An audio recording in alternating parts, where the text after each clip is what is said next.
शापित हवेली।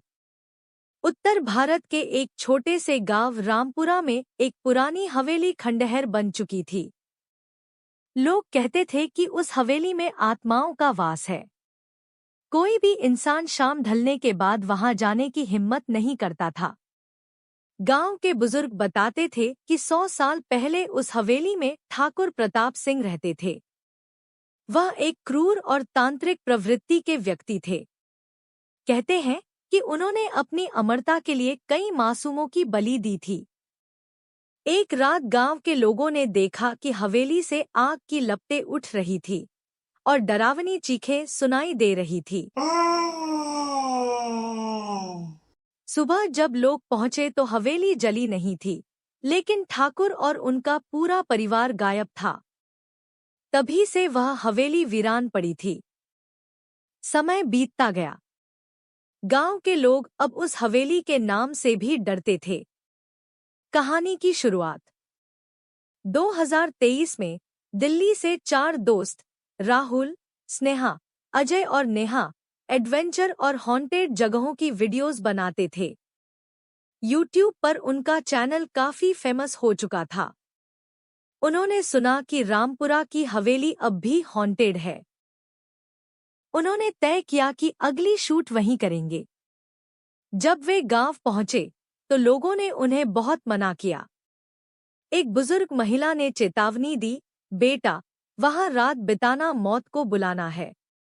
लेकिन युवाओं ने उसकी बात को मजाक समझा और शाम को कैमरे व टॉर्च लेकर हवेली की ओर निकल पड़े। हवेली में प्रवेश।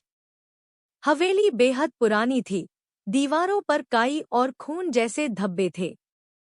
हवा में सड़ांध और कुछ अनजानी शक्ति का एहसास था। जैसे ही उन्होंने अंदर कदम रखा, दरवाजा अपने आप बंद हो गया। राहुल, किसी ने दरवाजा बंद कर दिया, स्नेहा घबराई हुई बोली। शायद हवा से हुआ होगा, राहुल ने कहा, पर उसकी आवाज में भी घबराहट थी। वे कैमरे ऑन करके हवेली की वीडियो बनाने लगे।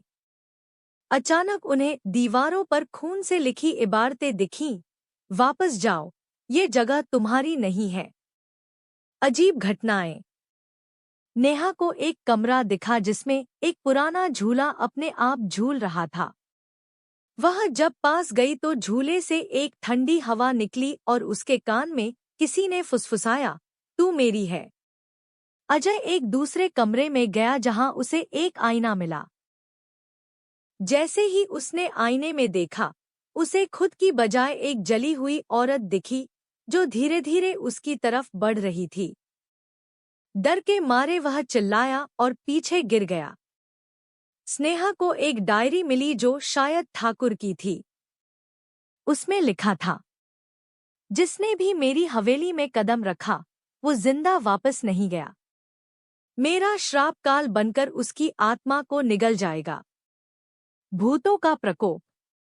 अचानक सभी लाइटें बंद हो गईं। टॉर्चें काम करना बंद कर चुकी थी। हवेली में एक अजीब सी ध्वनि गूंजने लगी, जैसे कई आत्माएं एक साथ रो रही हों। नेहा गायब हो चुकी थी। सब उसे ढूंढने लगे। तभी एक कमरे से चीख सुनाई दी। जब सब दौड़े तो देखा नेहा हवा में लटक रही थी और उसके चारों ओर काले धुंधले साए थे। राहुल ने हिम्मत करके एक हनुमान चालीसा का एप्लीकेशन फोन में ऑन कर दिया। आवाज सुनते ही आत्माएं तड़पने लगी और नेहा जमीन पर गिर गई। भागने की कोशिश। वे नेहा को उठाकर भागने लगे, लेकिन दरवाजा नहीं खुल रहा था। तभी अजय की गर्दन पर एक अदृश्य हाथ ने वार किया और वह गिर पड़ा। उसके मुंह से खून निकलने लगा। स्नेहा रोती हुई बोली, हमें माफ कर दो, हमसे गलती हो गई। एक क्षण के लिए हवेली शांत हो गई। दरवाजा अपने आप खुल गया। राहुल, स्नेहा और नेहा किसी तरह बाहर भाग निकले। अजय वहीं रह गया।